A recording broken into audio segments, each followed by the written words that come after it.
The current CEO of the Walt Disney Company has had no shortage of critics ranging from the richest man in the world to the current president of the United States. And one more notable personality can be added to that list. But this time, the criticism of Bob Iger is directed towards his alleged apathy towards Disney's audience. Let's talk about comedian Nate Bargatze going on the record to criticize Bob Iger, CEO of the Walt Disney Company, here on That Park Place. From That Park Place, Emmy host Nate Bargatze rips Bob Iger in blistering Disney comment, quote, "That guy doesn't care about the audience." Marvin Montanaro, May 7, 2025. Very interesting. Conservative comedian and Emmy host Nate Bargatze stood up to one of the most powerful men in Hollywood, Disney CEO Bob Iger. Nate may be known for his clean, apolitical comedy, but that doesn't mean he won't speak up when it comes to what matters, respecting the audience. In a cover story for Esquire, the Emmy Awards host didn't mince words when asked about who his biggest influences were. Bargatze named four icons: Jerry Seinfeld, Judd Apatow, Adam Sandler, and Walt Disney. But it was his clarification about Disney that turned heads. Quote, "I meant Walt Disney the person," Bargatze explained, making it clear that he wasn't referring to the modern-day corporate empire. Why? Because in Bargatze's view, Walt Disney genuinely cared about what he created, and more importantly, the people that he created it for. Quote, "Now Disney is run by a guy that's just a businessman," he added, referencing the current Disney CEO Bob Iger. Well, that guy doesn't care about the audience. Whoa! Bargatze with the flames that nobody expected him to share. This is very interesting commentary by this specific comedian. Jonas, your thoughts on Bargatze's comments? First of all, Nate Bargatze, if you haven't seen one of his specials, he's really funny. I mean, he's just really funny. It's an interesting thing to me. First of all, he's of course he's correct. I don't think Bob Iger gives a lick at all about the audience. I think he's guessing at IPs being high profile and assuming that they're going to be successful, which, as you can see, spent $645 million so far on Andor. Instead of canceling that after one season of abysmal ratings, instead they decided, no, we're going to spend another $445 million completing the show. That is I would say that is unwise from a business standpoint. And he wanted to. He should have said no to that, and Bob Chapek should have said no to that. And even if they were halfway through that, they should have said no to the rest of it and just said, "Okay, we'll put this out as a special or something. Just put that on Steelbook for all the people who are desperate to watch it." Nate Bargatze is apparently getting into the theme park business, which is strange considering the person he presents himself to be on stage, because he kind of pretends to be a little bit like he's a smart, dumb guy. So I have a feeling that that in the next little while, we're really going to test whether or not Bargatze actually has what he is trying to get into, if he has the talent to back that up. He's trying to be a producer. He's trying to, apparently he owns the old Opryland site here that he used to go to growing up. So he's going to get into the theme park business. He wants to be, quote unquote, the next Walt Disney, and that's a tall order. So who knows? I actually didn't know about his interests in the Opry site right there. That's very, very interesting. Ron, I want to go ahead and get your comments in just a moment. Let me go ahead and read a little bit more of Marvin's thoughts here.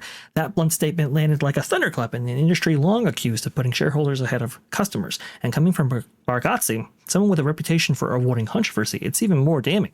The comment reflects a growing sentiment among fans and creators alike that Disney, under Iger's leadership, has lost the spirit of its founder in favor of corporate maneuvering and soulless brand management.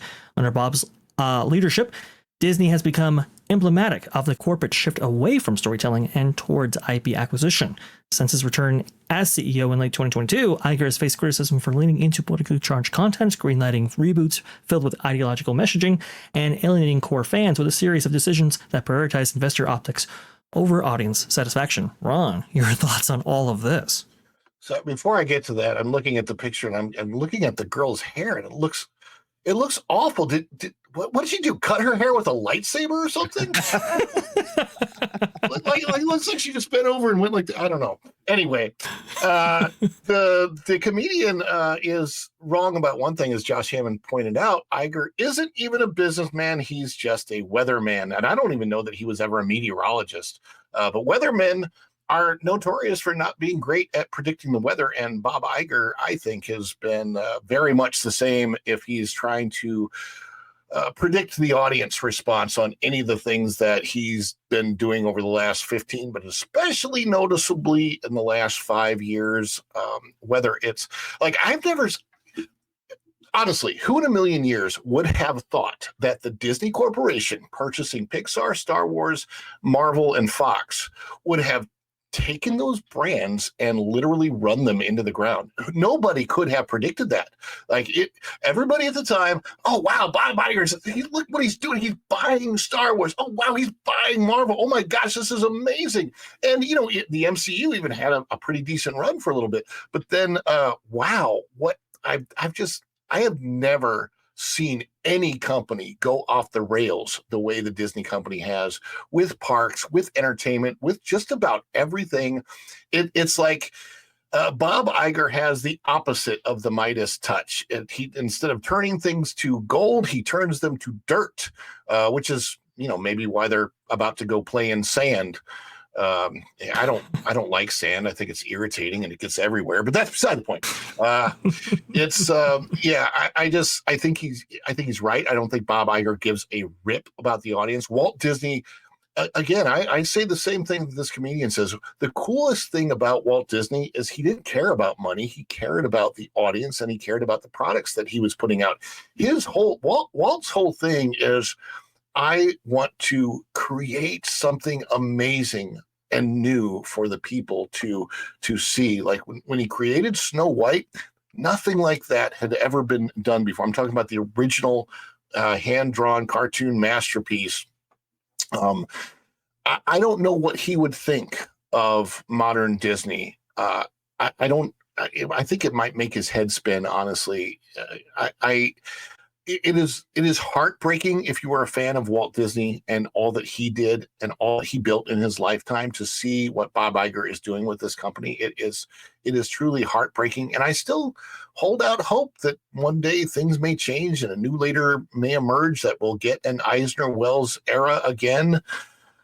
But that hope is diminishing really, really fast. I don't know. We'll have to see what happens. Well, it's so pivotal what you said right there when you think about Walt. Walt was all about give the audience as much as you could give them, and don't cheap out. Don't make decisions that are just for corporate interests or for the bottom line. All that will work out in the end if you follow the principles of Walt Disney himself, as I think how he kind of put it, which was very interesting. But besides the point, I mean, Bob Iger and the decisions that he has made over the course of almost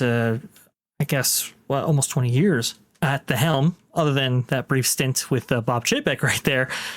I mean, it's really absurd. It's all about content acquisition, yes, and sometimes that works out. Like for instance, Marvel up until Endgame, but most oftentimes, even if it does work out, it just crumbles, and a lot of that due to his decision making. Like for example, Pixar, right? Jonas, I think you laid this out actually beautifully the other day when we were talking about this. They bought Pixar for a little over $7 billion back in 2006, 7, if I recall correctly, right there. And Bob Iger, I think, was justified in that acquisition. He looked at, a parade from Disney's Hong Kong Disneyland, and it was like, okay, well, people are resonating here with Pixar characters more than they are Disney characters. So we really do have to bring them into the fold and kind of spread that magic around. And I think rightfully so at that point, because Disney kind of lost its way in the very final years of the Michael Eisner era. But then later on, the one person that really, tied this all together and really made the content output from Disney as magical as it was for that time period, he let go in the form of John Lasseter. And it was like, what are you doing? Why would you not stand up for this guy and at least attempt to combat the naysayers and the critics surrounding that whole thing and preserve this talent that you bought for basically $7 billion, and the whole thing crumbled after that. I think that's the real delineating point between when Disney was very, very good and when Disney was not so good. And right. all of that can be attributed to Bob Iger. Go ahead, Jonas. No, and when it comes down to it, it's Bob Iger is a businessman, and that is the entire point of what Bargatze is saying here, Nate Bargatze. again, I have to recommend. He's hilarious. Go check out his specials. He's got one called The Tennessee Kid on Netflix right now. But he's a comedian, and I don't know how good he is at being a producer, a Hollywood producer on the level of a Walt Disney. And Bob Iger, he's lost a step or two here, and it's not about the content when it comes to Bob Iger, no matter how much he likes to spend on that content.